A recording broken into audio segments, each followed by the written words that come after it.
Ms. Gamez, for what purpose? Would the gentleman yield for some Mr. questions? Smithee, would you yield? Yield. Thank you.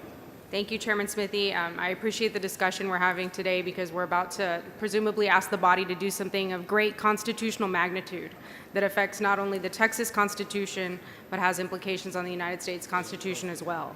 And so I think what you were discussing a minute ago with Chairman Romero was the individualization, the individual process, that the detail that each defendant who's brought forward, each accused is brought forward, is entitled to when undergoing a bail hearing. You'd agree with me that categorically under the United States Constitution, each individual is entitled to, for a magistrate or a court, to individually determine their circumstance on a case-by-case basis, correct?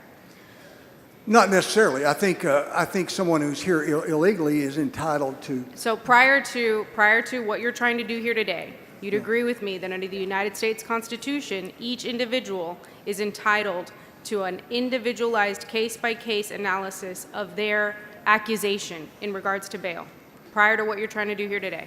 No, I don't. In which instance is someone not entitled to an individualized analysis of their case? Well, you asked me about constitutionally. I think even someone. Is each person Okay, constitutionally not entitled to an analysis of whether or not they're a flight risk, the nature and circumstance of their crime, whether or not they're a danger to society? Are those not the enumerated factors that each individual is entitled to under a bail analysis? Well, you're asking me two different questions. One, you're talking about bail analysis, and you're talking about due process under the Fifth Amendment. Okay, let's talk about bail. Well, Right now, as we stand here, cloaked under the United States Constitution, is each individual not entitled to a case-specific analysis of their circumstances? that is not in the Constitution. So right now, would you please give me an example, absent this legislation, where an individual is not entitled to a case-by-case analysis of their specific circumstances regarding bail? Well, let me just say this, that if you've got an ICE detainer on you, you're not getting Chairman, bail. I'm just asking you to answer the question. No, Would you well- please explain to me, aside from the legislation that you're trying to pass here today, wherein under the United States Constitution, an individual is not entitled to a case-specific analysis of whether or not they're a flight risk, the nature and severity of their crime, whether or not they're a danger to society?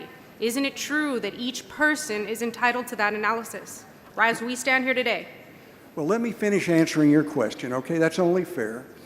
And so what I would tell you is, to my knowledge, there is nothing in the United States Constitution that says what you've just said or deals with what you've just said. It's your I will opinion tell that you. there's no Well, let me finish. constitutional Let me right to finish. bail? Hold on.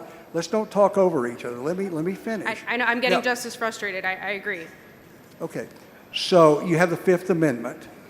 The Fifth Amendment basically guarantees certain rights, a number of rights, multiple rights to persons.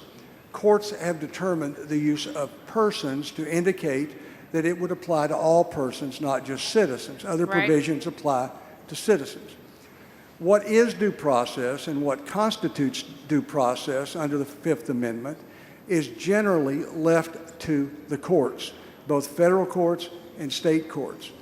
And to answer your question, we've had people that have briefed on the United States Supreme Court, been briefing attorneys there, review this. And we specifically reviewed it by constitutional lawyers and people who have actually been in the Supreme Court, working in the Supreme Court, who have told us that what we're doing here is constitutional. Respectfully, can you please articulate a situation outside of this bill wherein individuals are not entitled to a case-by-case analysis of the factors surrounding their accusation for bail?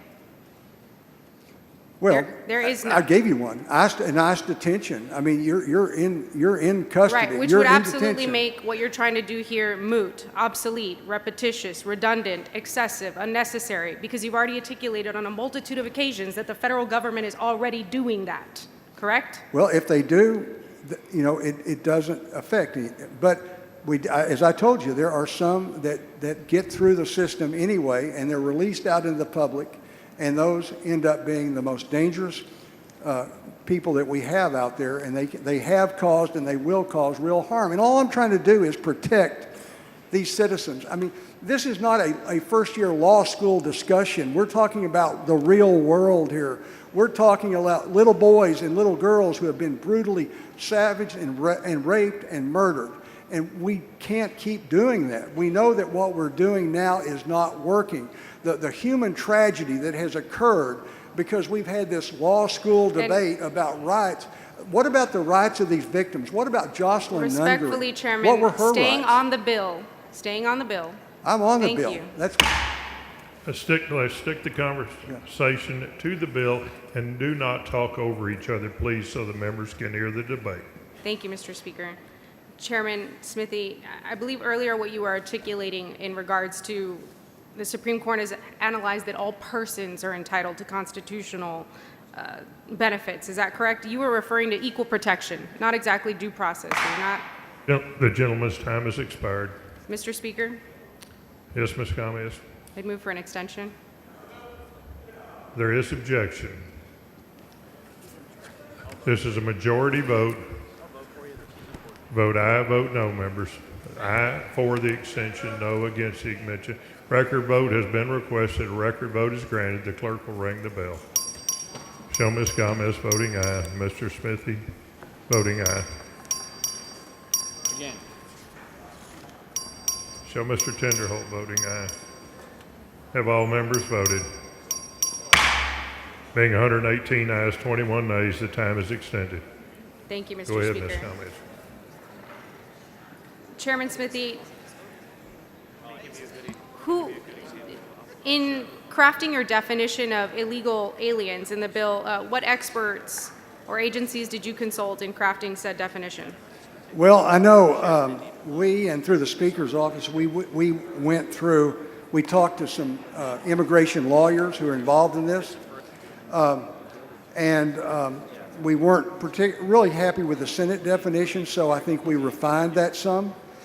And you know, this is where we landed to try to land this population or this class of people here who are here in this country illegally. And honestly, when you talk about visas, both permanent residency and temporary residency, you're talking about literally hundreds of status classes that you're dealing with. And so it's a very complex issue, and we tried to capture. First of all, our definition is narrower than what you have in federal law. Federal law doesn't really define illegal aliens. It defines alien, and the definition of alien is much broader than what we have here. That's why we use the term illegal alien, because we wanted to narrow it from the federal statute, which requires a detention in even more cases than what we're applying this to. So in this case, in this instance, let's assume that there's not an ICE detainer on an individual who's brought forward, meaning in this case, for whatever reason, ICE hasn't pegged them in the system quite yet. They're brought forward, they're about to be magistrated. Whose burden is it at this point to prove that an accused meets your definition of quote-unquote illegal alien? It's the prosecution's burden. By what standard of proof?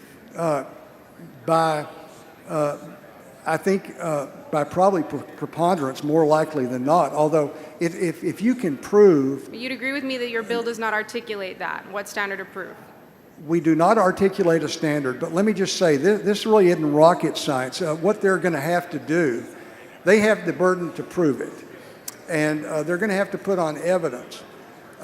What type of evidence would they put on? Well, it's primarily going to be records that come from the federal government, from INS and ICE and Customs and Border Patrol. At this point, you'd agree with me the accused has absolutely no legal obligation to comply or to violate their right to remain silent in this process, to participate in any inquisition in regards to their immigration status. I think they have that right, certainly. And because what you're going to have to do, if you're the prosecution, you're going to have some, as a practical matter, you're going to have documentary evidence showing the immigration or non-immigration status of this individual. And I will say, if in those rare cases, if the documentation turns out to be wrong or outdated, the defendant can always come back in and show that at the time. Through what process of appeal or what mechanism, what right does the defendant have to contest that finding? It's not really an appeal, but the bond status, or the bail status for this individual, if it's determined later, I mean, if nothing else, a habeas corpus, there are several ways that you can bring this to the court's attention. It's not a permanent decision if it's not correct. We want it to be corrected. So what? But we don't want to put that in the Constitution. Right. What mechanisms do you intend for the magistrate or the district court to utilize to make this determination, this assessment of immigration status? Well, you're going to have the assessment with the federal documentation. From the ICE, generally it's an ICE document. The ICE document will tell you their status, immigration status or citizenship status. And once that status is determined, and it will be documentary evidence, it's really a very easy call on the part of the magistrate to see whether they fit in the terms. And we try to make it as simple as possible to see if they fall within the category of a definition of an illegal alien that's defined in the JR. So you'd agree, I guess we keep referring to these documents. I mean, ordinarily, I can't just go to court and introduce a document. For example, there are evidentiary rules and procedures that prohibit this specific type of hearsay. Again, what are we asking of our state agencies to do in compliance with federal agencies to come prove up these documents? I don't just go and say, here's someone's visa that's expired, right? That's completely a hearsay document. How do we intend for them to prove this up now? Well, this is at the magistration level. And so, you know, you're... Wherein the rules of evidence still apply. Well, at the magistration level, the magistrate has access to the criminal history and to the public safety report and a lot of other documents that aren't necessarily verified as evidence in the case, but has access to that information. And this is just information that allows the magistrate to make a decision in accordance with the law. Without reviewing verified documentation? Well, it's official government records that have come in from probably ICE, or it could be... Again, under the rules of evidence and procedure, these documents had to be proven up. I mean, that's the first But thing. I don't think that applies to the magistration hearing. You don't believe the rules of evidence apply to a magistration hearing? Well, not necessarily, no. I mean, because a lot of rules don't apply. The magistrate's just setting bail in that situation. So it's your understanding now that a magistrate can use unverified documents to make a federal determination about immigration status so as to restrict their right to bail? If it's a problem, the records can be verified with an affidavit very easily. So I don't see that being an obstacle at all. Again, documents with affidavits are not substantive evidence to prove up in court, with all due respect. They come in under official government record exception to hearsay or the business records exception to hearsay. So yes, they are admissible in a court, and they would be admissible in a magistrate's hearing. It's your contention now that they should utilize business records affidavit to prove up these federal documents? There are several hearsay exceptions that would apply if we assume that the rules of evidence apply, which I don't believe they do. Now that they're going to be making these determinations in regards to immigration status, what training do you anticipate that our Texas magistrates or judges should have over determining immigration status? I don't think they need any training to do this. I mean, all they have to do is look at the status that's revealed on their documentation and look at the constitutional requirement, and it will be self-evident whether the person falls under this category or not. Respectfully, Chairman Smithee, I would argue there are immigration judges who spend hours making this careful determination, entire courts that have been carved out alone to make these very carefully planned out judicious determinations, and it's your opinion that a magistrate can simply do it.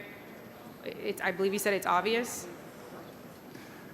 It feels quite demeaning and insulting to the process that we give at this point at the federal level to these individuals. Well, let me just say this. Immigration can be a very complex matter, but we tried to make this categorization as simple as possible. And I believe it is simple enough that once the documentation is obtained, it will be obvious, it will be evident as to whether a person falls into any of these categories or not. Respectfully, Chairman Smithee, I agree with you. Immigration determinations are an extremely complex matter, which is why I don't believe this HJR satisfies that with the way this is construed, and placing this burden on our magistrates who are already overworked and underfunded, and our district court judges who at this point do not have the resources available to them to make that determination. Thank you. Thank you.